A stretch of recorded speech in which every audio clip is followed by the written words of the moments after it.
আল্লাহ রাব্বুল আলামিন বলেন, ওয়ালাকাদ বা'আসনা ফি কুল্লি উম্মাতির রাসূলান আন ই'বুদুল্লাহা ওয়াজতানিবুত তাগুত।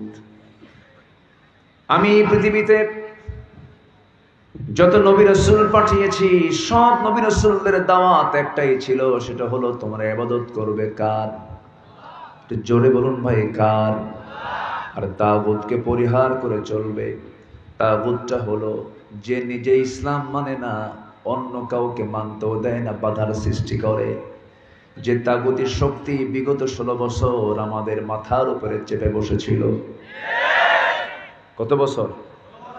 16 বছর মাত্র। মাত্র বললাম এই জন্য, ফেরাউন হায়াত পেয়েছিল হলো 1600 বছর। কত বছর? আর আমাদের ফেরাউন থাকলো কয় বছর? কি কথা কি বুঝতেছেন? 1600 বছর কোথায় আর 16 বছর কোথায়? এই জন্য মাত্র কইছি। সম্মানিত ভাইয়েরা, মাহফিল এই অঙ্গনে আমি 26 বছর, প্রায় 25 থেকে 26 বছর। বাস্তবতা, অভিজ্ঞতা, তিক্ত অভিজ্ঞতা সবকিছু মিলেই এই 55,000 বর্গ মাইলের প্রতিটি জেলা, প্রতিটি থানায় ভাঙ্গাচোরা কিছু কথাবার্তা বলেছি। কিন্তু এই 26-25 বছরের এই বিশাল টাইমের ভিতরে প্রায় 16 বছর আমাকে কথা বলতে হয়েছে বিপরীত স্রোতের মুখে। কথা বলতে দেওয়া হয়নি আমাদের বাক শক্তিকে রুদ্ধ করার অপচেষ্টা তারা চালিয়েছিল। এবং এই তাফসীর অঙ্গনের যিনি উজ্জ্বল নক্ষত্র, যিনি মুজাদ্দিদ, যিনি একজন সংস্কারক, যার অবদান এদেশের দ্বীন প্রচারে ইসলামের ইতিহাসে স্বর্ণাক্ষরে লিখিত থাকবে, শহীদ আল্লামা দেলাওয়ার হুসাইন সাইদ রাহিমাহুল্লাহর কারাবরণী তার সবচাইতে বড় প্রমাণ। ঠিক কিনা বলেন? 1-2 বছর নয়, দীর্ঘ 13টি বছর কারা নির্যাতনের শিকার তিনি হয়েছিলেন। সম্মানিত বন্ধুগণ, এরকম করে দ্বীনের দাওয়াতকে নিভিয়ে দেওয়ার জন্য এক ঝাঁক আলেম ওলামাদের উপরে চলেছে অত্যাচারের স্টিম রোলার। এরপরেও আল্লাহর দ্বীনকে কেউ নিভিয়ে দিতে পারবে? ইতিপূর্বে কেউ কি পেরেছে? বিজয় হয়েছে মূসার, আস্থা করে নিক্ষিপ্ত হয়েছে ফেরাউনরা। বিজয় হয়েছে ইব্রাহিমের, ধ্বংসস্তূপে পরিণত হয়েছে নমরুদরা। বিজয় হয়েছে মুহাম্মদুর রাসূলুল্লাহ সাল্লাল্লাহু আলাইহি সাল্লাম এবং তার সাহাবীদের। আমাদের আর পরাজয় বরণ করতে হয়েছে আবু জেহেল, উতবা, সাইবাদের। কিন্তু মাঝখান দিয়া কিছু পরীক্ষা, কিছু কোরবানি দিতে হয়েছে। এটার নামই হলো ঈমান। এটার নাম কি বলেন তো? ঈমান। আমি কিছু কথা আজকে বলতে চাচ্ছি। দীর্ঘদিন পর, বহুদিন যাবত আসা হয় না। আমাকে সময় দিচ্ছেন তো সবাই নাকি? জোরে বলি ইনশাআল্লাহ। আলেমরা পালায়, আসতে কয়। আলেমরা পালায়, হাসিনা পালাইছে। কি দাপট, কি দাপট, কি প্রাউড। 2021, 2041 বললো না? ভীষণ 2021 সাল, মিশন 2041 সাল। ফুটটুস নাই। এর পেছনে 100% সাহায্য কার? আসতে বলবেন না কার? এক নম্বর সাহায্য এসেছে কার পক্ষ থেকে? জাতির সিনা থেকে ভয় দূর করে দিয়েছেন তিনি কে? আসতে বলবেন না কে? ভয় যদি আল্লাহ দূর না করতেন তাহলে কি বিজয় আসতো? আসতো না। আমার বন্ধুগণ, আল্লাহ রাব্বুল আলামিন সুস্পষ্ট বিজয় দান করেছেন, যেমন করে রাসূলকে বলে দিয়েছেন, ইন্না ফাতাহনা লাকা ফাতহাম মুবিনা। আমার বন্ধুগণ, আলেমরা পালায় নাই, আলেমরা রক্ত দিয়েছে, জীবন দিয়েছে, কোরবান করে দিয়েছে, তাজা প্রাণগুলো চলে গেছে। 16 বছরে কম জীবন যায় নাই, বহু জীবন চলে গেছে। তাগুতি শক্তি টিকে থাকতে চেয়েছিল, কিন্তু ফেরাউনদের মতো পতন ঘটিয়ে দিয়েছেন তিনি আমার কে? 2009 সাল আমার জীবনের প্রথম হজের সফর। আমি প্রথমবার 2009-এ হজে যাই। ওই বছরই আবার আল্লামা সাইদি রাহিমাহুল্লাহর জীবনের শেষ হজ। উনি এরপরে আর হজ করার সুযোগ পাননি। উনি তো রয়্যাল গেস্ট হয়ে, সৌদি আরবের রয়্যাল গেস্ট হয়ে তিনি হজে যেতেন। আল্লাহ তাকে বিশ্বজোড়া সম্মান দিয়েছিলেন, বলি আলহামদুলিল্লাহ। তো সেই সফরে ওনাকে প্রশ্ন করা হলো যে দেশে ট্রাইব্যুনাল গঠন হচ্ছে, তো এই মুহূর্তে আপনার মনে হয় দেশে ব্যাক না করাটাই ভালো, আপনি এখানে থেকে যান, সিটিজেনশিপ পেয়ে যাবেন, আরামে থাকতে পারবেন। জবাবে আল্লামা সাইদ রাহিমাহুল্লাহ তিনি বললেন, আমার দেশের দ্বীনি ভাইরা, আমার দেশের মানুষ, আমার দলের কর্মীরা মানবতার জীবন যাপন করবে, আর আমি আরামে বিদেশের মাটিতে আমি দিন যাপন করব, এই পরিচয় একজন আলেম দিতে পারে না। উনি বুক উঁচু করে বললেন, দেশের মাটিতেই আমার মৃত্যু হবে, দেশের মাটিতেই আমার সব ফয়সালা হবে, আমি আমার মাতৃভূমি দেশকে কখনো ছাড়তে পারি না। চলে আসছেন দেশে, গ্রেফতার হয়েছেন, কারাবরণ করেছেন, এবং একটি ঘৃণ্য পরিকল্পনার মধ্য দিয়ে, ষড়যন্ত্রের মধ্য দিয়ে তাকে পরিকল্পিতভাবে, রাষ্ট্রীয়ভাবে হত্যা করা হয়েছে।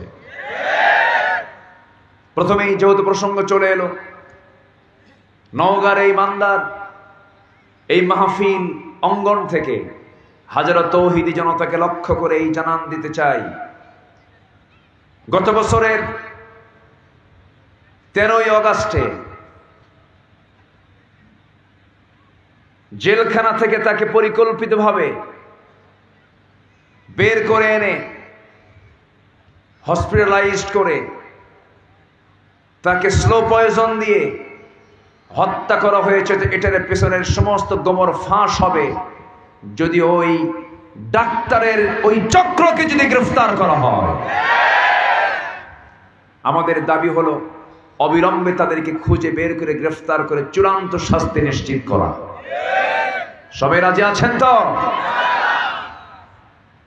সম্মানিত ভাইয়েরা, আমরা মাফ করতে জানি, মাফ করতে শিখিয়েছেন কে? আসতে বলবেন, মাফ করতে শিখিয়েছেন কে? কিন্তু মাফ হবে না। আমার রাসূল যেমন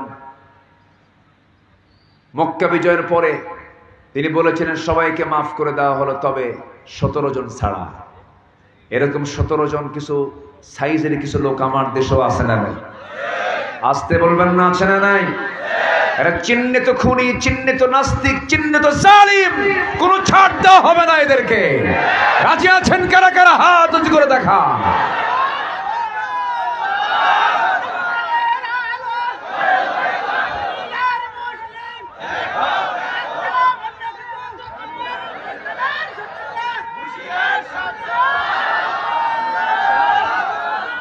আল্লাহ কবুল করুন, জোরে বলে আমিন, আরো জোরে আমিন। সম্মানিত ভাইয়েরা, এই 16 বছর আমাদেরকে গালি দিয়েছে আমরা জঙ্গি, আমরা সন্ত্রাসী, আমরা মৌলবাদী।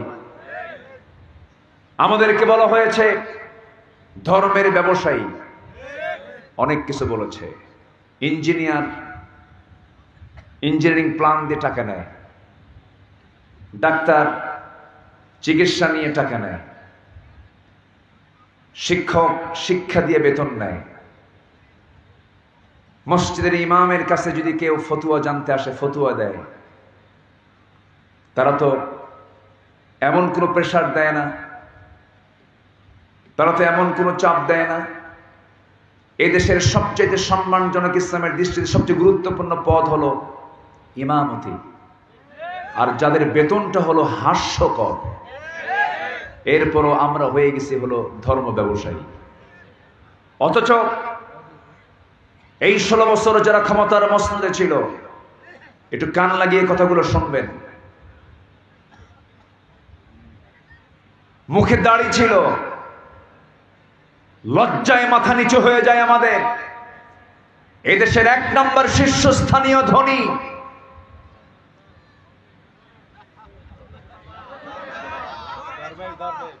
মাথার সাদা চুল, মুখের সাদা দাড়ি, চেহারাও মাশাআল্লাহ সুন্দর, আদম সন্তান তো চেহারা সুন্দর। মনে হয় তার দিকে চায়ে থাকলে মনে হয় আসমান থেকে জিব্রাইল চলে আসছে, এত সুন্দর চেহারা। গ্রেফতারকে এড়ানোর জন্য মুখের দাড়ি কাটলো, মাথার চুল সাদা কালো বানালো, নৌকায় চললো কিন্তু নৌকার ভিড়ল না, কোস্টগার্ড ধরে ফেলছে, আইনমন্ত্রীকে ধরে নিয়ে আসতেছে, তারা টের পায় নাই যে আর কেউ আছে কিনা। আর আইনমন্ত্রী বলে আমার একা নিয়ে যাও কেন, ওই যে দরবেশ বসে আছে।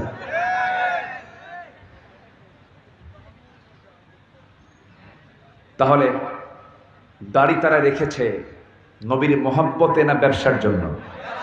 বলেন বলেন বলেন বলেন। সম্মানিত ভাইয়েরা, যারা দাড়ি রাখে, যারা দাড়ি কাটে, আবার আরেকজন দাড়ি রাখছে যেন ধরা না পড়ে, সিলেটে গিয়ে ধরা পড়ছে। সিলেটে গিয়ে ধরা পড়ে নাই, তার দাড়ি সে বড় বানায় ফেলছে। সিলেটবাসীকে ধন্যবাদ, তার বিসি শুদ্ধ আউট করছে। সম্মানিত ভাইয়েরা, ধর্মের ব্যবসায় তারাই চ্যাম্পিয়ন যারা তাদের স্বার্থে দাড়ি কাটে, দাড়ি রাখে, মাথায় পট্টি বাঁধে, আবার তিলক লাগায় ভারতে গিয়া। আছে না নাই? আছে না নাই? আমরা যা ছিলাম তাই আছে, আমরা বর্ণ পাল্টাই না। সম্মানিত ভাইয়েরা, অনেক গালিগালাজ আমরা শুনেছি, এখান থেকে প্রমাণ হলো গালিগালাজ যার কপালে জোটে সেই প্রকৃত হক পথে থাকে। মামলা তো ছিলই, এই যেখানে যারা বসে আছে কারো মামলা বাদ নাই। গোটা দেশের 18 কোটি মানুষের নামই মামলা ছিল, তাই তো? গোটা দেশটা ছিল কারাগার।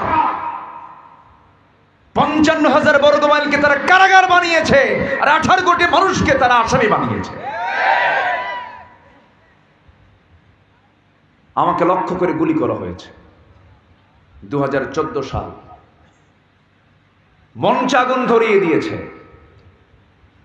আমাকে সাদা পুরো পোশাক ডিবির টিম আমাকে কতবার যে ধরছে আল্লাহ জানে। একবার ধরে নিয়ে আমার চোখ মুখ বেঁধে আমাকে নিয়ে চলে গেছে এসপির অফিসের ভিতরে। পরের দিন সকালবেলা তুলে এসপি আমাকে লক্ষ্য করে যে বাজে কথাগুলো বলেছে, পতনের জন্য বেশি কিছু লাগে নাই, এই সমস্ত জুলুমই তার অন্যতম কারণ। একজন আলেমকে লক্ষ্য করে বলে যে তোদের মতো ব্যক্তিদেরকে ঠ্যাং উল্টা করে ফ্যানের সঙ্গে বেধায় পিটা দরকার। নাউজুবিল্লাহ। আল্লামা সাঈদীকে 60 দিন পর্যন্ত রিমান্ডে নেওয়া হয়েছে। তিনি ঘুম পাড়তে না পেরে চেয়ার থেকে মাথা ঘুরে পড়ে গেছেন। সেই চিত্র সহ্য করতে না পেরে কলিজার টুকরা রফিক বিন সাঈদী দুনিয়া থেকে বিদায় হয়ে গেছেন। এরকম করে অমানবিক নির্যাতন, জুলুম, মানসিক টর্চার করা হয়েছে। কোনো দোষ ছিল না। 2018 সালে আমারে ধরা হলো, জেলখানায় ঢুকলাম।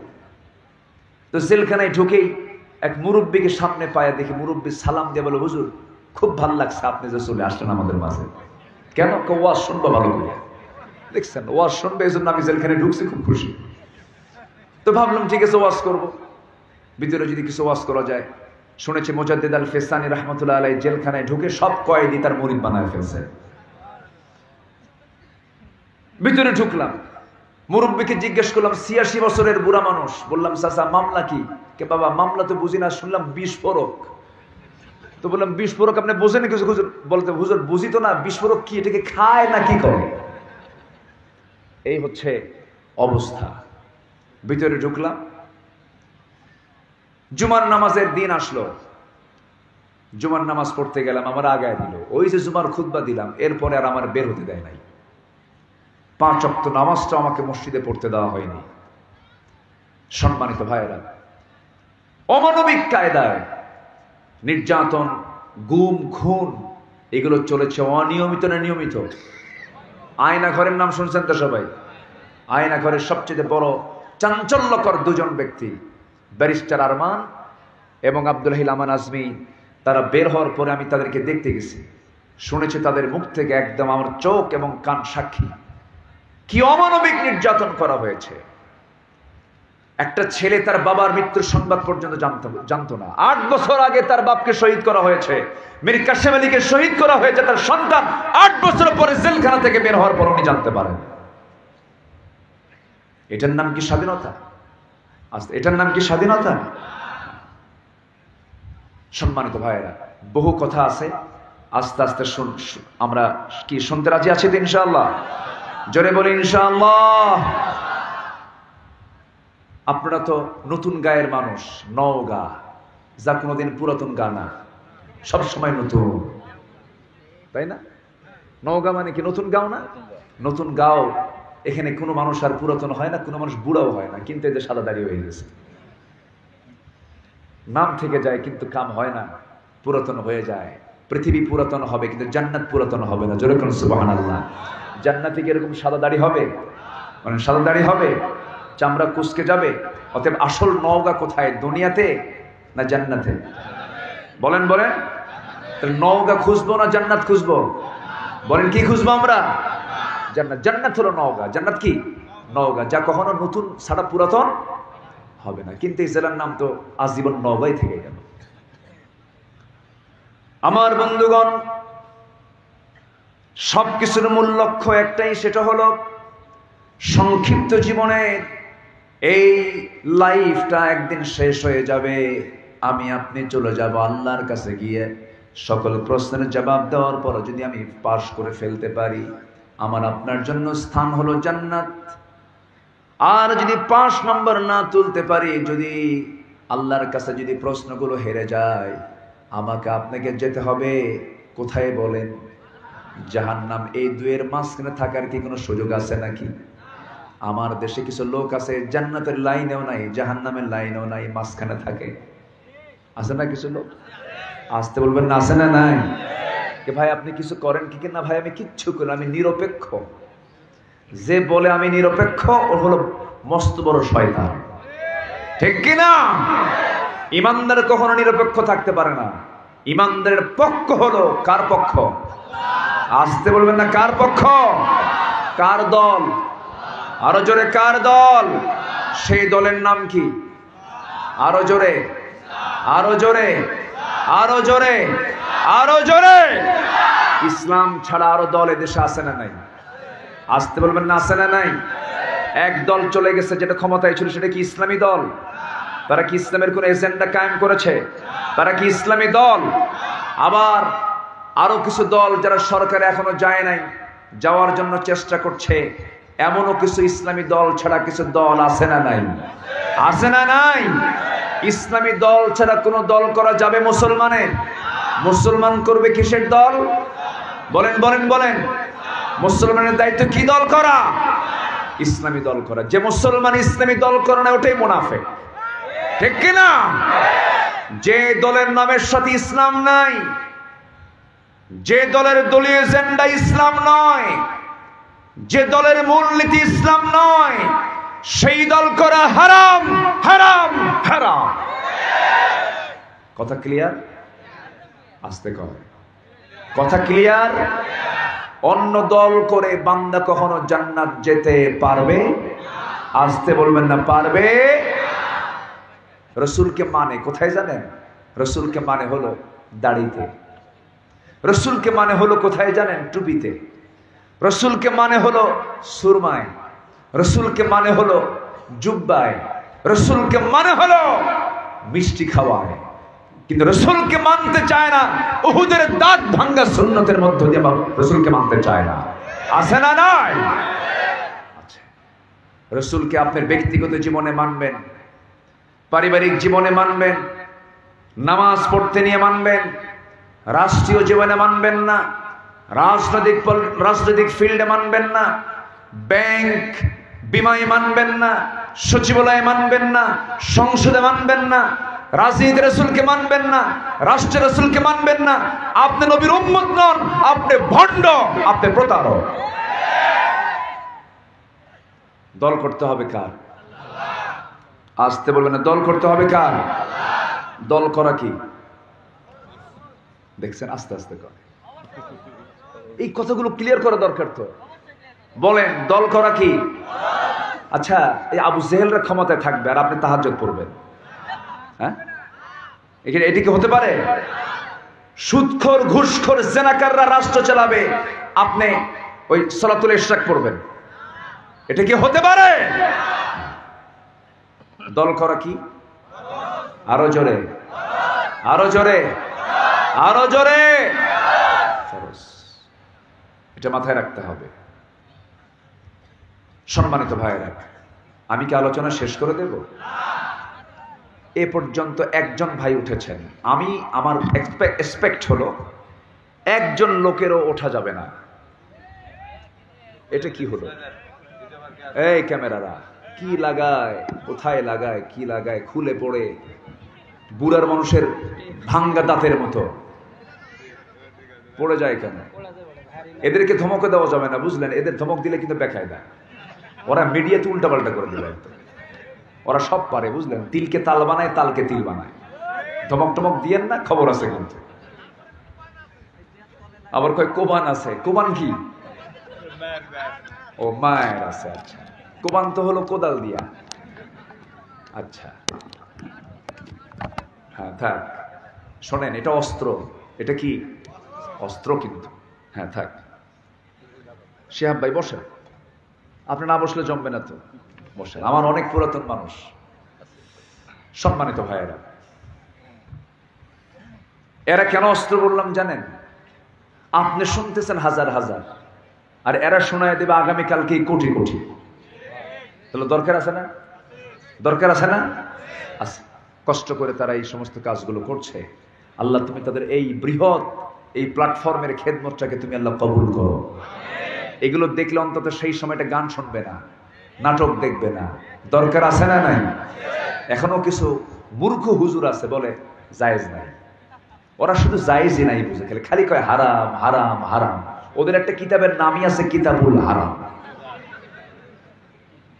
ওদের মধ্যে কোনো হালাল টালাল নাই। সম্মানিত ভাইয়েরা, সম্মানিত বন্ধুগণ, আমি একটা সূরা থেকে শেষের দিক থেকে আমি 3টা আয়াত আমি তেলাওয়াত করেছি। 3টা আয়াতকে সামনে রেখে কিছু কথা বলতে চাচ্ছি। সূরাটার নাম হলো সূরাতুন নিসা, মানে হলো মহিলার সূরা। কিসের সূরা বলেন তো? বসে আছে কারা? তাহলে উল্টা হয়ে গেল না? দেখছেন, উল্টা তো হইল, একজন বলতেছে। কিন্তু মহিলা আছে না নাই? আচ্ছা, মহিলা ছাড়া কি উপায় আছে? আচ্ছা, মহিলা ছাড়া উপায় আছে। মহিলার যদি প্রয়োজন নাই হয়, এই যে যুবক ছেলে পেলে কিছু ইতিমের মতো গার্লস স্কুলের সামনে যে সিট হয়ে পড়ে থাকে, কি প্রয়োজন আছে? দেখেন, ওরা যাবে গার্লস স্কুলের সামনে। প্রয়োজন আছে, প্রয়োজন তো আছে। নারী ছাড়া পুরুষ চলে না, পুরুষ ছাড়া নারী চলে না, আদম ছাড়া হাওয়া চলে না, হাওয়া ছাড়া আদম চলে না। আল্লাহ তাআলা দুজনকে জোড়া করে দিয়েছেন। কে করেছেন জোড়া? কে করেছেন?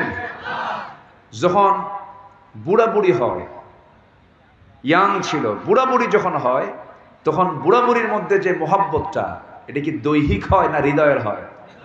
আচ্ছা, এই মোহাব্বতটা পরিমাণ আগের চাইতে কমে না বাড়ে? বাড়ে। মরিচের ঝাল মরিচ পাকলে কমে না বাড়ে? বাড়ে। এই মোহাব্বত কে দিয়েছেন? সূরা নিসা ঠিক আছে তো? আস্তে কয়, সূরা নিসা ঠিক আছে তো? সূরা নিসা থেকে আমি কিছু কথা বলবো, জোরে বলি ইনশাআল্লাহ। আল্লাহ তাআলা এখানে দুটো গুণ অর্জন করতে বলেছেন দুটো আয়াতে। একটা হলো মুমিন হও, আরেক আয়াতে বলছেন 125 নম্বর আয়াতে বলছেন মুহসিন হও। কি হও? মুহসিন হও। প্রথম আয়াতে কি বলছেন? মুমিন হও মানে ঈমানদার হও, আরেকটা হচ্ছে ইহসান করনে ওয়ালা হও, মুহসিন হয়ে যাও। এই দুটো গুণের ফলাফল হলো জান্নাত। জোরে বলি সুবহানাল্লাহ। তাহলে আমরা কি এই দুটো গুণ অর্জন করতে পারবো না? আচ্ছা, মুমিন নামে লোক নওগাঁয় আছে না নাই? মুহসিন নামে? তাহলে নাম হলি তো কাম হয়ে যাবে। হ্যাঁ, অনেক লোকের নাম মুমিন, ঈমান আলী, নামাজ পড়ে না, আছে কিনা বলেন? নাম হলো ফজর আলী, ঘুম থেকে জায়গা পায় 9টার দিকে। নাম কি রাখছে বাপ? ফজর আলী, মসজিদের সভাপতি। এই কমন পড়ছে নাকি আবার? এই কমনও পড়ছে আবার, এটা কেমন কথা? ওইদিকে ইঙ্গিত করেন না, আমি তার কাউরে দেখে বলি নাই।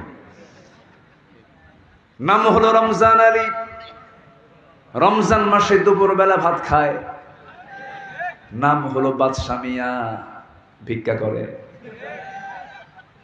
নাম হলো খোকা মিয়া, বয়স হলো 80 বছর, খোকা মিয়া। নাম হলো আতর আলী, পকেটে গাজার গন্ধ। নাম কি রাখছে? আমার বন্ধুগণ, মুমিন নাম দিয়ে মুমিন হওয়া যাবে না, মুহসিন নাম দিয়ে মুহসিন হওয়া যাবে না। মুমিন হতে হলে আল্লাহ রাব্বুল আলামিন বলছেন, আল্লাহ রাব্বুল আলামিন সুন্দর করে বলছেন, ওয়া মান ইয়া'মাল মিনাস সালিহাতি মিন যাকারিন আও উনসা ওয়া হুয়া মুমিনুন ফাউলাইকা ইয়াদখুলুনাল জান্নাহ ওয়ালা ইউযলামুনা নাকিরা। জোরে বলুন আল্লাহু আকবার। আল্লাহ রাব্বুল আলামিন বলেন, যে সমস্ত বান্দারা নেক আমল করবে, সেটা পুরুষ হোক আর মহিলা হোক, জান্নাত মনে হয় পুরুষের জন্য বড়, মেয়েদের জন্য ছোট, এরকম কিছু নাকি? জান্নাত পুরুষের যেমন বড় হবে, নারীরও তেমন বড় হবে, কোনো কম বেশি করা হবে না। দুনিয়াতে যদিও মেয়েরা বাবার সম্পত্তি অর্ধেক পায়, আবার ছেলেরা বাবার সম্পত্তি তার ডাবল পায়। এর মানে আবার ভুল বুঝবো না মায়েরা, মেয়েদেরকে ইসলাম ঠকায় দিচ্ছে। না না, ছেলেদের সম্পদের মধ্যে ক্ষয় আছে, ব্যয় আছে, কিন্তু মেয়েদের সম্পদের মধ্যে কোনো আয় আছে কিন্তু ব্যয় নাই। এই জন্য আল্লাহ রাব্বুল আলামিন মেয়েদেরকে যে পরিমাণ নির্দিষ্ট করে দিয়েছেন তাতে কোনো ক্ষয় নাই, থেকে যায়। বরঞ্চ দিন শেষে দেখা যায় পুরুষেরটা খরচ হয়ে যায়, শেষ হয়ে যায়, মেয়ে মানুষেরটা ঠিকই সম্পদ থেকে যায়। ঠিক কিনা? এটাই বাস্তবতা না? এটাই বাস্তবতা।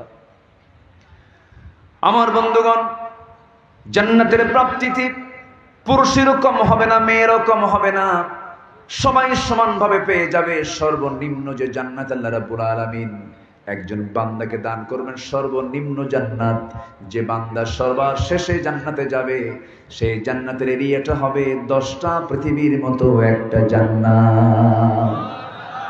জান্নাত মনে হয় ছোট হয়ে গেছে। কয়টা পৃথিবীর মতো বলেন তো?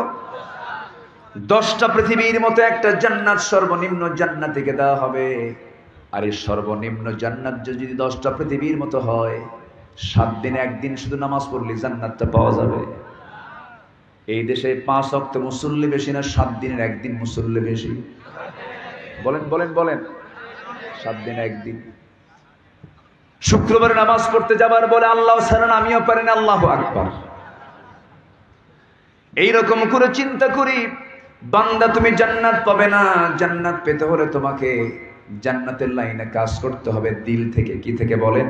দিল থেকে তোমাকে কাজ করতে হবে। আমার বন্ধুগণ, এই দুনিয়ায় ঈমানটাকে টিকে রাখার জন্য আমার রাসূলকে ফলো করতে হবে। রাসূলের জীবনে পরীক্ষা কম আসছে না বেশি আসছে? বলেন, কম আসছে না বেশি আসছে? বেশি আসছে। মুমিন যদি হতে চাই, ঈমানদার যদি হতে চাই, অবশ্যই আমার আপনার জীবনে পরীক্ষা চলে আসবে, এটাই স্বাভাবিক। আমার নবীর জীবনে পরীক্ষা হয়েছে কম না বেশি? আশাদ্দুন নাসি বালাউল আম্বিয়া সুম্মাল আমসাল ফাল আমসাল। এই দুনিয়াতে সবচেয়ে বেশি জুলুমের শিকার, পরীক্ষার সম্মুখীন হয়েছেন সবার আগে হলো আল্লাহর নবীরা। আল্লাহর নবীদের চাইতে বেশি কষ্টের শিকার করেছেন এমন ঈমানদার পৃথিবীতে আর দ্বিতীয়টা নাই।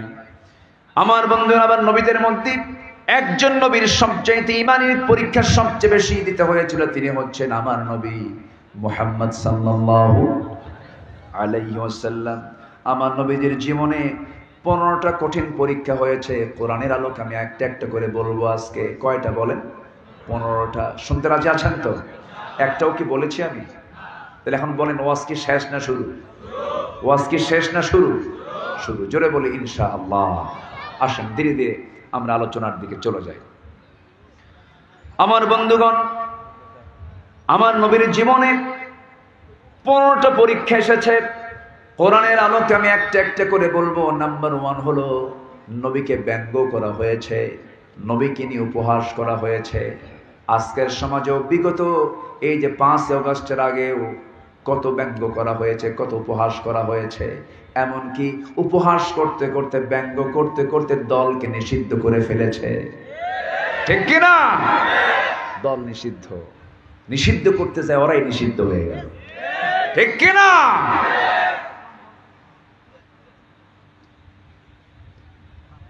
আমার বন্ধুগণ, আমার নবীজি তার দাওয়াতি কাজ নিয়ে যখন তিনি তার নিজের ঘরের মধ্যে ঢুকলেন, আমার নবীজি দাওয়াত দিয়েছেন আগে বাইরে না আগে ভিতরে? বলেন বলেন বলেন।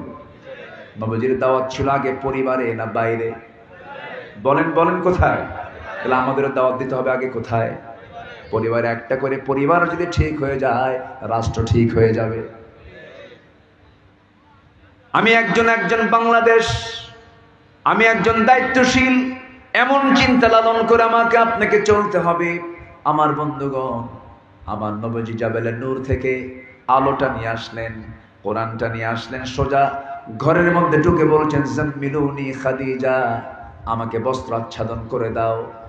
আমার আশঙ্কা হচ্ছে লাকাদ খাশিতু আলা নাফসি, আমার আশঙ্কা হচ্ছে আমি মনে হয় দুনিয়া থেকে বিদায় হয়ে যাব, আমি বুঝি মারা যাব।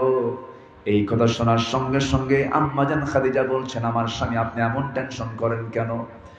পৃথিবীর কোন অনিষ্ট আপনাকে অনিষ্ট করতে পারবে না, কারণ আপনি কাউকে ঠকান না, আপনি মিথ্যা কথা বলেন না, আপনি ওয়াদা ভঙ্গ করেন না, আপনি এতিমের পাশে দাঁড়ান, আপনি অসহায়ের পাশে দাঁড়ান। মানবীয় যত গুণাবলী আপনার মধ্যে তা আমি দেখেছি, আপনার কোনো ক্ষতি পৃথিবীর কেউ করতে পারবে না। আমার নবী যেবার বলছেন, খাদিজা এই 15 বছর আমার সম্পর্কে তোমার কাছে যে পরিচয় ছিল, সেই পরিচয় ছিল হলো আমি একজন তোমার স্বামী, তুমি আমার স্ত্রী। কিন্তু আজকে নতুন করে একটা পরিচয় যোগ হয়েছে, সেটা হলো আমি হলাম আল্লাহর নবী। আল্লাহ পাক আমার উপরে কোরআন নাজিল করেছেন। খাদিজা, তোমার কি বিশ্বাস হয় নাকি আমি আল্লাহর নবী, আমার কাছে রিসালাত এসেছে? খাদিজা তার চোখের পানি আটকাতে পারলেন না, চোখের পানি মুছতে মুছতে বলে ফেলছেন, আমার স্বামী গো, এই 15 বছর ধরে যে যার সঙ্গে দাম্পত্যময় জীবন কাটালাম, যার মুখ থেকে অযাচিত, অপ্রত্যাশিত, অনাকাঙ্ক্ষিত কৌতুক করো, যার মুখ থেকে একটা বাজে কথা বলতে শুনলাম না, একটা মিথ্যা কথা বলতে শুনলাম না, আপনি যে আল্লাহর নবী হবেন আমি খাদিজা ওয়াদা করছি, বিন্দু পরিমাণ কোনো সন্দেহ থাকতে পারে না। জোরে বলি সুবহানাল্লাহ, আরো জোরে বলি সুবহানাল্লাহ। আমার নবীজি হাত টাগায় দিলেন, সঙ্গে সঙ্গে খাদিজা বলে ফেললেন, লা ইলাহা ইল্লাল্লাহু ওয়াহদাহু লা শারীকা লাহু ওয়া আশহাদু আন্না মুহাম্মাদান আবদুহু ওয়া রাসূলুহু। হেদায়েতের মালিক কে? আসতে বলবেন, হেদায়েতের মালিক কে? আল্লাহ তাআলা। এখন বলুন তো, ইসলামের ইতিহাসে সর্বপ্রথম ইসলাম গ্রহণ করেছেন নারী না পুরুষ? পুরুষ না নারী? নারীরা পিছিয়ে না এগিয়ে? বলেন বলেন বলেন, এগিয়ে। আমার বন্ধুগণ, আবার এই দিন কায়েমের সংগ্রাম করতে গিয়ে সর্বপ্রথম ইতিহাসে, ইসলামের ইতিহাসে সর্বপ্রথম যে মানুষটা জীবন দিয়েছে সেই মানুষটা পুরুষ না নারী? নারী। তার নাম হলো সুমাইয়া রাদিয়াল্লাহু তাআলা আনহা। ফ্যানটা একটু ঘুরায় দেন, এখানে আওয়াজ হচ্ছে। আমার বন্ধুগণ, তাহলে সর্বপ্রথম ইসলাম গ্রহণ করলেন একজন নারী। আবার ইসলামকে মানতে গিয়ে জীবনের সব কিছু উজাড় করে দিলেন, জীবনটা পর্যন্ত উৎসর্গ করেন সর্বপ্রথম একজন নারী। তাহলে এখন বলুন, ইসলামে মেয়েদের অবদান আছে না নাই? আসতে বলবেন না, আছে না নাই? প্রথম ইসলাম গ্রহণ করলেন একজন নারী, প্রথম জীবন দিলেন একজন নারী। আল্লাহর যে ঘর কাবা শরীফ, এই হারামের সর্বপ্রথম বাসিন্দা হচ্ছেন একজন নারী, তার নাম হলো হাজেরা। তার নাম কি বলেন? হাজেরা। আমার বন্ধুগণ, মেয়েদের কিন্তু অবদান কম নয়, মেয়েদের অবদান অনেক বেশি। কিন্তু আমার দেশের মেয়েরা এই দিকে এগিয়ে না থাকতে পারলেও ইন্ডিয়ান সিরিয়ালে তারা পিছিয়ে না এগিয়ে। আলহামদুলিল্লাহ। দেখছেন, আলহামদুলিল্লাহ কইছে। আমি কি আলোচনা চালাবো? দু একজন করে যে ওঠে, সমস্যা কি? একটু বসেন। আচ্ছা, এটা কি মানে শুধু সাধারণ বৈঠক না ইবাদতের জায়গা? এই মুহূর্তে আমরা কিসের জায়গায় বসে আছি? ইবাদতে বসে গেছে। এই বসেন না, মুরব্বী বলা যাবে না। এই আরেক প্যাঁচ লাগাই দিয়েছে মোশতাক ভাই, মুরব্বী আর কই, আমি বলবো আঙ্কেল।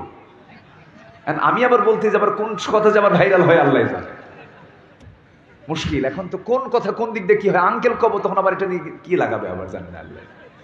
আচ্ছা, যাই হোক, একটু বসেন, একটু ধৈর্য ধরুন। এই জায়গার শৃঙ্খলা রক্ষার দায়িত্ব কার? আল্লাহ। আমাদের দায়িত্ব নয়, আমাদের দায়িত্ব শৃঙ্খলা রক্ষা করা। শৃঙ্খলা রক্ষা হবে কেমনে? চুপ করে বসে থাকবো, নড়াচড়া করবো না, ওঠা বসা করবো না। আল্লাহ কবুল করুন কোরআনের জন্য, জোরে বলি ইনশাআল্লাহ। বসো। তাহলে আমার নবীর জীবনের পরীক্ষা ছিল কয়টা বলেন তো? 15টা। এক নম্বর হলো ব্যঙ্গ এবং উপহাস। নবী উপহার পেয়েছিলেন। নবীজির পাশে বেলাল বসে আছে। বেলাল কালো না ধলা? বলেন, কালো না ধলা? শুধু কালো না, ঘন কালো। মানে লাইট দিলেও জ্বলে না, লাইট দিলেও জ্বলে না, চকচকা কালো। এত ঘন কালো মানুষ বেলাল। বাপ গোলাম ছিলেন, নিজেও তিনি গোলাম ছিলেন, তাকে বলা হতো গোলাম জাদা গোলাম। সেই বেলালকে পাশে নিয়ে রাসূল বসে আছেন।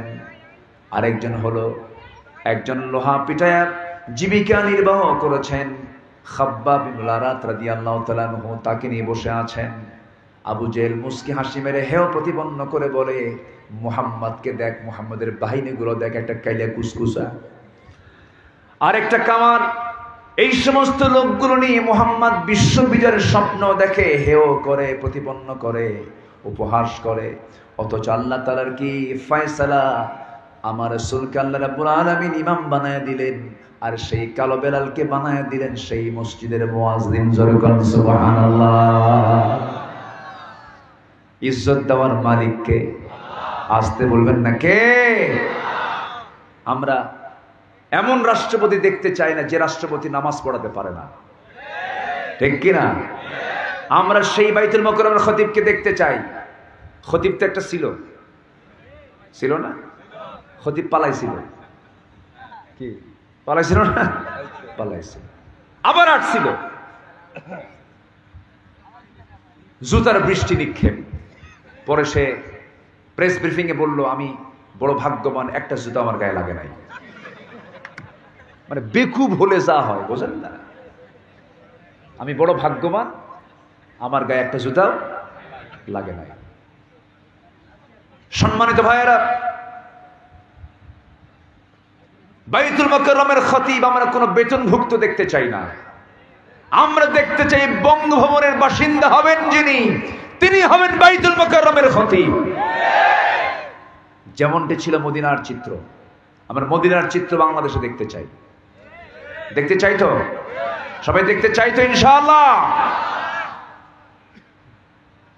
সম্মানিত ভাইরা, সাইয়েদনা ওমর ফারুক রাদিয়াল্লাহু তাআলা তিনি নামাজ পড়তেন না পড়াতেন? বলেন, তিনি নামাজ পড়তেন না পড়াতেন? পড়াতেন। জি, মাথায় আছে ইনশাআল্লাহ। বসেন, আমরা নড়বো না, একটু বসো। তাহলে যে দেশের 90% মুসলমান, 90% মুসলমান অধ্যুষিত বাংলাদেশের জাতীয় মসজিদের খতিব, দেশের যিনি রাষ্ট্রপ্রধান, তিনি নামাজ পড়াবেন। যদি খতিব এবং রাষ্ট্রপতি যদি পৃথক হয়, সেই জায়গায় এটা ভেজাল হওয়ার সম্ভাবনা আছে না নাই? আচ্ছা, ধর্মনেতা আর রাষ্ট্রনেতা দুইজন হবে না। যিনি ধর্মীয় নেতা হবেন তিনি রাষ্ট্রের নেতা হবেন। কথা ক্লিয়ার? আমি কিন্তু একটা করে ক্লিয়ার কথা বলে দিচ্ছি, কিন্তু একটা একটা করে আমি স্পষ্ট করছি, কারণ ইসলাম অস্পষ্ট না সুস্পষ্ট। অতএব ইসলামকে প্রকাশ করতে গেলে, প্রচার করতে গেলে অস্পষ্ট করে প্রচার করতে হবে না সুস্পষ্ট করে প্রচার করতে হবে? সুস্পষ্ট। আমার বন্ধুগণ, রাসূল কথাগুলো শুনলেন। আবু জেহেল একটা গ্লুকোজ মার্কে হাসি মারে আর রাসূলকে হেও করে। দেখ মুহাম্মদের বাহিনীগুলো দেখ। আল্লাহ রাব্বুল আলামিন রাসূলকে লক্ষ্য করে সেই চিত্র চিত্রায়িত করেছেন। আল্লাহ রাব্বুল আলামিন সূরাতুল আম্বিয়ার 36 নম্বর আয়াতে বলছেন, যারা আলেম ওলামা তাদের কাছে এখন এই কথাগুলো ভালো লাগবে। আয়াত যত বেশি, আলেমদের খোরাক তত বেশি। একটু মনোযোগ দিয়ে শুনবেন।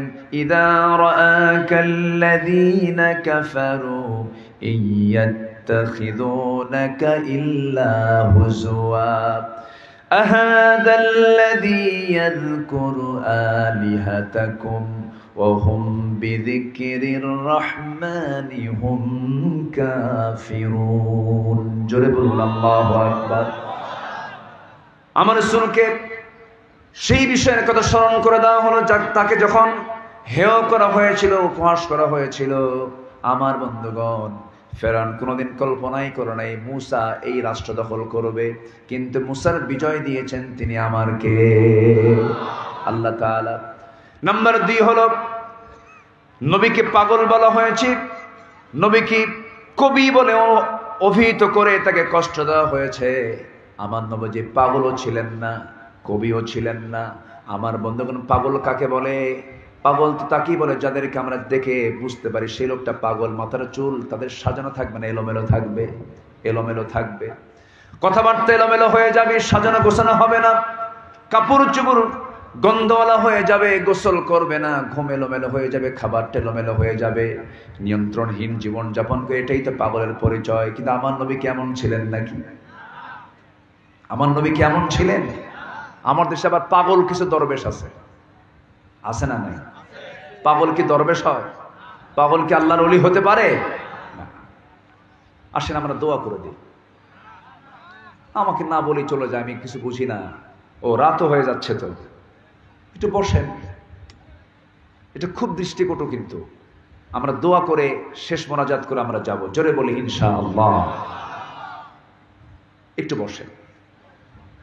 আমার বন্ধুগণ, রাসূলকে পাগল বলা হলো, রাসূলকে জাদুঘর বলা হলো, রাসূলকে কবি বলা হলো।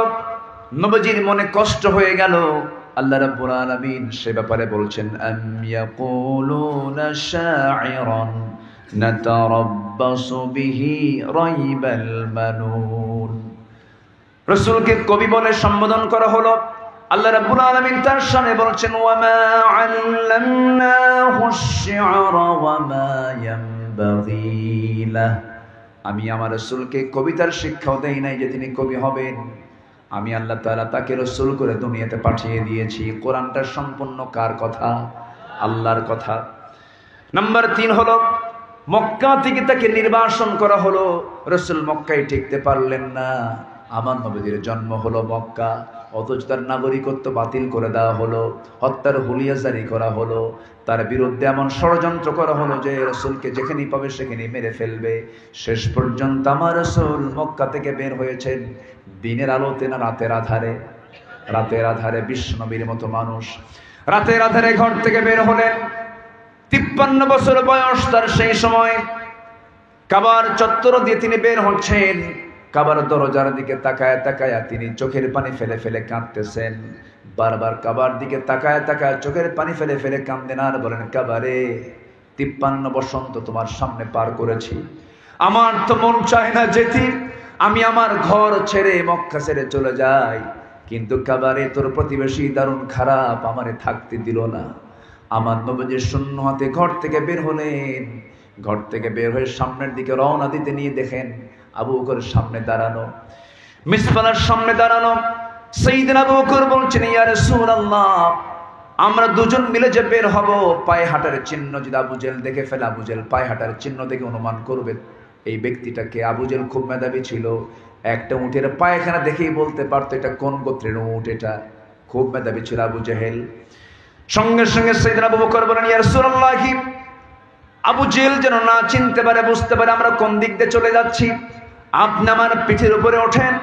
রাসূলকে তারা পিঠে নিলেন, এক পার উপরে ভর দিয়ে দিয়ে আরেক পা দিয়া সেই পদচিহ্নগুলো মুছে মুছে তাকে কষ্ট করে নিয়ে জাবালের সুরে আশ্রয় নিলেন। সেখান থেকে রওনা করে আবার মদিনার দিকে রওনা হলেন। আমার নবীজি এই যে ঘর ছাড়লেন, বাড়ি ছাড়লেন, হামলা হলো, মামলা হলো, শিব আবু তালেবের 3.5 বছর জেল খাটা হলো। খাবার না পেয়ে পেয়ে সাহাবা একরামদের পায়খানা ছাগলের পায়খানার মতো কটকটা হয়ে গিয়েছিল। এত কষ্ট স্বীকার করেছেন তারা। আমার নবীজির কলেজার টুকরা মেয়ে ফাতিমা, আমার নবীজির ইন্তেকালের মাত্র 6 মাস পরে দুনিয়া থেকে বিদায় নিয়েছেন। খুব অল্প বয়সে, 40 বছর হয় নাই। এত অল্প বয়সে দুনিয়া থেকে বিদায় নেওয়ার কারণ হলো ওই 3.5 বছর জেল খেটেছেন, কোনো খাবার তাদের পেটে যায় নাই। নারীগুলো শুকায় শুকায় দুরারোগ্য রোগ আক্রান্ত হয়ে দুনিয়া থেকে বিদায় নিয়েছেন। আমার বন্ধুগণ, এত কষ্ট এত ত্যাগ স্বীকার তারা করেছেন, মদিনায় চলে গেছেন, তাও আরাম পান নাই। ইহুদিরা ছিল কি ছিল না? আজকের দুনিয়াতে ইহুদিরা আছে না নাই বলেন? আছে। আমার বন্ধুগণ, নবীর বিরুদ্ধে ষড়যন্ত্রের জাল বিস্তার করার জন্য একটা পক্ষ ছিল, তার নাম হলো মুনাফিক। আমার ভাইয়ের সঙ্গে খাওয়া দাওয়া করছিলাম, সেই সময় তিনি বলছেন, ভাইরে শোনেন, নবীর নেতৃত্বে যদি, আমার নবীর নেতৃত্বে যদি আব্দুল্লাহ বিন উবাইয়ের মতো মুনাফিকের যদি উপস্থিত থাকে, আজকের সমাজে বুঝি মুনাফিক নাই। আসতে বলে মুনাফিক আছে না নাই? বিগত 16 বছর যারা বিগত সরকারের আমলে সর্বোচ্চ সুযোগ সুবিধা যারা গ্রহণ করেছেন, তারাই হচ্ছে সবচেয়ে বড় মুনাফিকের বাচ্চা। কথা ক্লিয়ার? কথা ক্লিয়ার আমার ভাইরা? নাম্বার 4, হত্যার ষড়যন্ত্র করা হয়েছে, করা হয়নি? মদিনায় তাকে হত্যার পরিকল্পনা করেছে বহুবার। ইহুদি তাকে দাওয়াত দিয়ে খাবারের মধ্যে বিষ ঢুকায় দিয়েছে। 2 জন এট এ টাইম শাহাদাত বরণ করেছেন সাহাবী। রাসূল কোনো মতো বেঁচে ছিলেন। এই যে হাজারো ষড়যন্ত্র, এটার মূল কারণ একটাই, সেটা হলো রাসূল বলেছেন, সৃষ্টি যার, এই জমিনে হুকুম চলতে হবে তার। এটাই ছিল তাদের কাছে সবচেয়ে বড় অপরাধ। আল্লাহ রাব্বুল আলামিন বলেন, وَإِذْ يَمْكُرُ بِكَ الَّذِينَ كَفَرُوا لِيُثْبِتُوكَ أَوْ يَقْتُلُوكَ أَوْ يُخْرِجُوكَ وَيَمْكُرُونَ وَيَمْكُرُ اللَّهُ وَاللَّهُ خَيْرُ الْمَاكِرِينَ। জোরে বলুন আল্লাহু আকবার। আমার বন্ধুগণ, নাম্বার 5 হলো, 5টা পরীক্ষার পর নাম্বার 5 হলো নিকটস্থ পরিবারের সদস্য এবং সন্তানদের মৃত্যু। আমার নবীজি মক্কার মাটিতে যখন ছিলেন, কলেজার টুকরা সন্তান, 4টা ছেলের সন্তান তিনি হারালেন। সন্তান হারানোর বেদনা আছে না? আসতে বলে আছে না নাই? যারা সন্তান হারিয়েছেন তারা টের পাবে। আমার নবীজির একটা নয়, পরপর 4টা ছেলের সন্তান যখন দুনিয়া থেকে বিদায় নিয়েছে, আমার নবীজি চুল পরিমাণ মনক্ষুণ্ণ হননি, তবে দোয়া করেছেন কার কাছে? আসতে বলবেন না, কার কাছে? আমার নবীর ছেলের সন্তানগুলো মারা যায়, আর কাফেররা ফতোয়া দেয় মুহাম্মদ লেজ কাটা। দেখছেন ফতোয়া দেয় কারা? কাফেররা বলে মুহাম্মদ নির্বংশ, সন্তান হয় আর মরে, লেজ কাটা।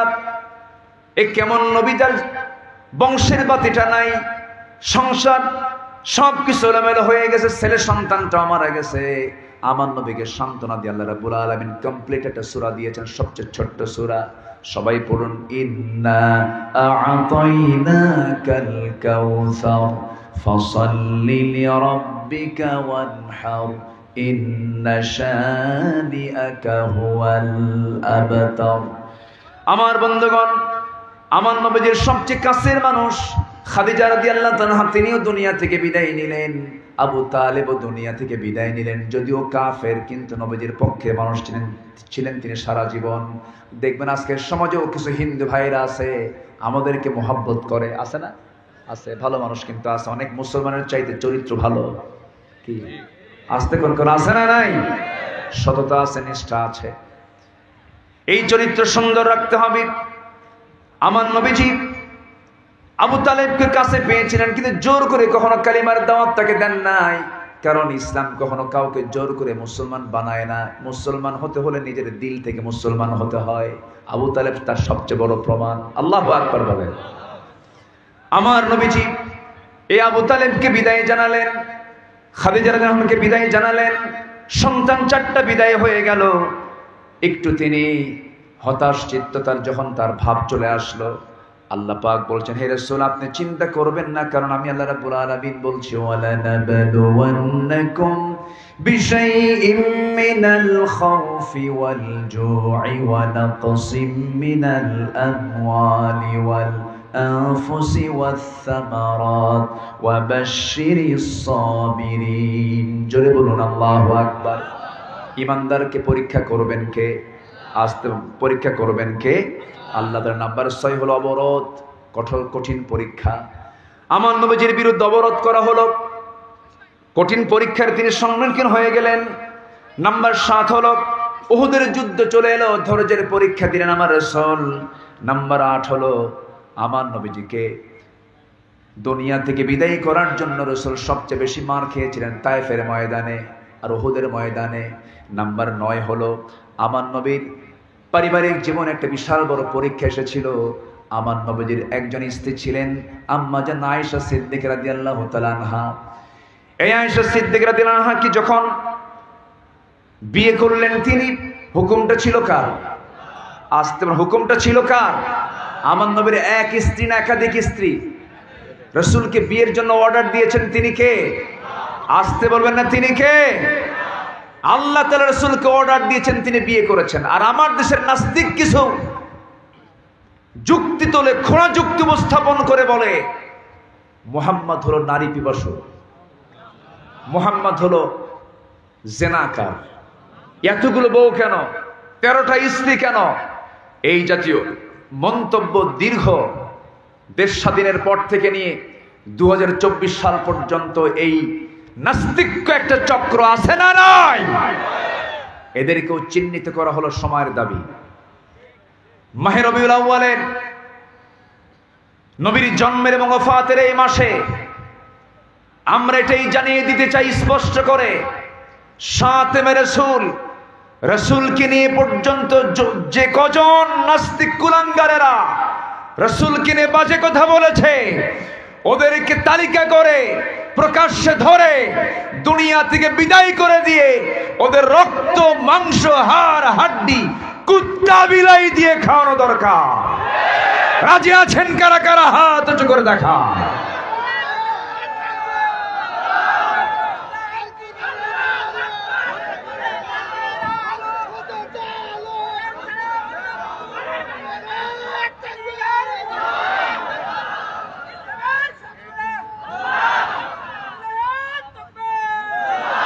আল্লাহ কবুল করুন, জোরে বলে আমিন। সম্মানিত ভাইয়েরা, আমার নবী আম্মা জান আয়েশা সিদ্দিকা রাদিয়াল্লাহু আনহাকে সাথে করে নিয়ে বনু মুস্তালিক তার একটা অভিযান ছিল। সেই অভিযান থেকে আমার নবীজি ফিরে আসতেছিলেন মদিনার দিকে। আমার নবীর সফর সঙ্গী ছিলেন সেদিন সাহাবীর পাশাপাশি আম্মা জান আয়েশা সিদ্দিকা, তিনি নিজেও ছিলেন। তিনি ছিলেন একটা উটনির পিঠে হাওদার ভিতরে। নবীজি ফিরে আসবেন, এক সাহাবীকে ডাক দিয়ে বলেন, শোনো, আমরা তো অনেক সংখ্যায়, যদি দুই একজন বাদ পড়ে যায়, ছুটে যায়, সবার পিছে পিছে তুমি আসবা, বাদ পড়ে যাওয়া সাহাবীকে তুমি সঙ্গে করে নিয়ে মদিনায় চলে আসবা। বাদ কেউ পড়ে নাই, বাদ পড়েছেন আম্মা জান আয়েশা সিদ্দিকা রাদিয়াল্লাহু আনহা। কি একটা বিপদ! একটু শোনেন মনোযোগ দিয়ে। আমার নবীজির জীবনের বিপদ থেকে আমাদের শিক্ষা আছে না নাই? আসতে বলবেন না, আছে না নাই? আমার নবীজি সেই ঘটনায় আম্মা জান আয়েশা বাদ পড়লেন কেমনে, তিনি উটের পিঠ থেকে নামলেন, বললেন হাওদা থেকে আমাকে নামায় দাও, আমাকে প্রকৃতির কাজ সারতে হবে। উনি শৌচ কার্য করার জন্য আড়ালে চলে গেলেন। তিনি হাজত সারলেন, এসে দেখেন উটও নাই, উটওয়ালাও নাই, যে হাওদায় তিনি যে পালকিতে ছিলেন সেই পালকিও নাই। যিনি দায়িত্বরত ছিলেন উনি ওই হাওদাটা আম্মা জান আয়েশা আছেন মনে করে উঠায় নিয়েছেন। এখন প্রশ্ন আসতে পারে, একটা মানুষ থাকলে তার ওজন তো বেশি হয়, আম্মা জান আয়েশা ওই সময় এত ওজন শূন্য ছিলেন, মানে পালকির মধ্যে থাকলেও সে ওজন, না থাকলেও সে ওজন। পাতলা মানুষ ছিলেন, কম বয়সী ছিলেন, বাদ পড়ে গেছেন। এসে দেখেন সব চলে গেছে, উনি একা। ওই সময় পর্দার আয়াত নাজিল হয়ে গেছে। আম্মা জান আয়েশা রাদিয়াল্লাহু তাআলা আনহা আজ করতে পারলেন, মনে হয় বিপদে পড়ে গেলাম, না জানি কোন মুসিবতে পড়ে গেলাম, সব চলে গেছে। দায়িত্বপ্রাপ্ত সাহাবীর নাম ছিল সাফওয়ান রাদিয়াল্লাহু তাআলা আনহু। তিনি এসে বলছেন, আম্মা জান আয়েশা উম্মাহাতুল মুমিনিন, কোনো চিন্তা করবেন না, টেনশন করবেন না, আমাদের আপনার ব্যাপারে রাসূল আমাকে দায়িত্ব দিয়েছেন, বাদ পড়ে যাওয়া লোকগুলোকে নিয়ে যাওয়ার দায়িত্ব রাসূল আমাকে দিয়েছেন। আমি আপনাকে সকল নিয়ম রক্ষা করে, পর্দার নিয়ম রক্ষা করে আমি আপনাকে নবীর ঘরে পৌঁছায় দেব। আম্মা জান আয়েশা কি পর্দার নিয়ম রক্ষা করে ঘোড়ার পিঠে চড়াইয়া নিয়া তাকে মদিনা পর্যন্ত পৌঁছায় দিলেন। এই কথা যখন মুনাফিকদের কানে চলে গেছে, মুনাফিকরা এই ছোট্ট বিষয়কে এত বড় বানায় ফেলেছে, তারা বলতে লাগলো, তোমরা কি জানো গত রাতে গোটা রাত ধরে সাফওয়ানের সঙ্গে আয়েশা একই ঘোড়ার পিঠে চলে এসেছে, আয়েশা তার সতীত্ব গত রাত্রে হারিয়ে ফেলেছে।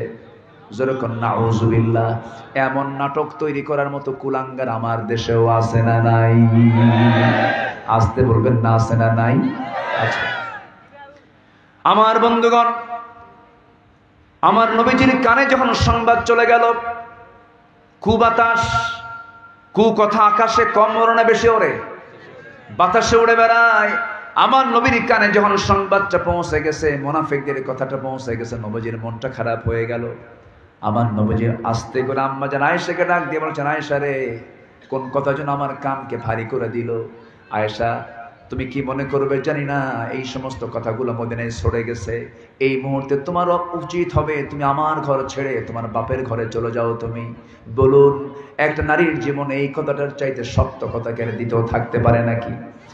আম্মা জান আয়েশা কিচ্ছু বললেন না, শুধু তিনি রাসূলকে লক্ষ্য করে বলছেন, ইয়া রাসূলুল্লাহ, আপনি আমার স্বামী, আপনি আপনার আল্লাহর নবী, কোনো সন্দেহ নাই। আপনি আমাকে অর্ডার করছেন, আমি চলে যাচ্ছি আমার বাবার বাড়ি। তবে একটা কথা আমি আপনাকে জানায় দিতে চাই, আমার বিয়ের পায়গাম কিন্তু দুনিয়ার কেউ দেয় নাই, আমার বিয়ের ফয়সালা হয়েছে আল্লাহর আরশ থেকে। আমি আরশ আজিমের মালিকের কাছে পানাহা চাইলাম, আশ্রয় চাইলাম। এই কথা বলে তিনি তার বাবার বাড়ির দিকে রওনা দিলেন, চলে গেলেন। নবীজিরও ঘুম হয় না, রাতের বেলা ঘুমাতে যান, হাতটা আগায় দেন, আয়েশা বুঝি আসে রে, ঘুমাতে যান। আয়েশা যখন পান না রসুল, তার বুকটা খান খান হয়ে যায়, রসুল কেঁদে কেঁদে বালিশ ভিজে যায়। ওইদিকে আম্মা জান আয়েশা সেজদায় পড়ে পড়ে কাঁদতে কাঁদতে যায়, নামাজ ভিজে যায়। নবীও কান্দেন, আয়েশাও কান্দেন, মুনাফিকরা হাসে। আমার নবীজি বিশাল পরীক্ষার সম্মুখীন তিনি হয়ে গেলেন। সময় যেতে লাগলো। আম্মা জান আয়েশা বলেন, আল্লাহ পাক আমাকে 9টা কারণে শ্রেষ্ঠত্ব দান করেছেন। নাম্বার 1, আমি একমাত্র নবীর স্ত্রী ছিলাম, একমাত্র কুমারী স্ত্রী ছিলাম। 9 বছর বয়সে বিয়ে হয়েছে, 13 বছরে নববধূ হয়ে নবীর ঘরে পদার্পণ করেছি। আমি আয়েশা নিজে চোখে জিব্রাইলকে দেখেছি। আমি শুয়ে থাকতাম নবীর সাথে, একই কাঁথার নিচে সেই সময় নাজিল হয়েছে, আমি লক্ষ্য করেছি। আমি আসে নিজেকে ধন্য মনে করি, আমার শানে আল্লাহ রাব্বুল আলামিন কয়েকটা আয়াত নাজিল করেছেন। আমি আয়েশা নিজেকে ধন্য মনে করি। নবীজির মৃত্যুর সময় রসুল রবিউল আউয়াল মাস চলে এলো, রসুল মারা যাবেন। কোন স্ত্রী ঘরকে পছন্দ না করে আমার নবীজি আমার ঘরকে পছন্দ করেছেন, আমার ঘরে তিনি এসে পৌঁছেছেন। আমি নিজেকে ধন্য মনে করি। নবীজি দুনিয়া থেকে যখন বিদায় নেবেন আমার উরুতে মাথা রেখেছেন, আমি নবীজির মাথায় পানি ঢেলে দিয়েছি। আমি নিজেকে ধন্য মনে করি। রাসূল আমার কাছ থেকে মিসওয়াক চাইলেন, সেই মিসওয়াকটা আমি তার হাতে তুলে দেওয়ার আগে আমি মিসওয়াকটা চাবায় চাবায় নরম করে দিলাম। নবীজি সেই মিসওয়াকটা নিলেন, সেই মিসওয়াকটা নিয়ে তিনি যখন মিসওয়াক শুরু করবেন তার আগে আমার মুখে থেকে লেগে থাকা কিছু থুথু আমার নবীজি আগে চুষে চুষে পান করলেন এবং মুস্কি মুস্কি হাসি মেরে বলছেন, আয়েশা আমি তোমাকে দারুণ ভালোবাসি, আমি তোমাকে দারুণ মহব্বত করি। আমার নবীজি আমাকে খুব ভালোবাসতেন। আমি আয়েশা নিজেকে ধন্য মনে করি। আমার নবীজির জীবনের শেষ খাবার ছিল আমি আয়েশা আমার মুখের লালা।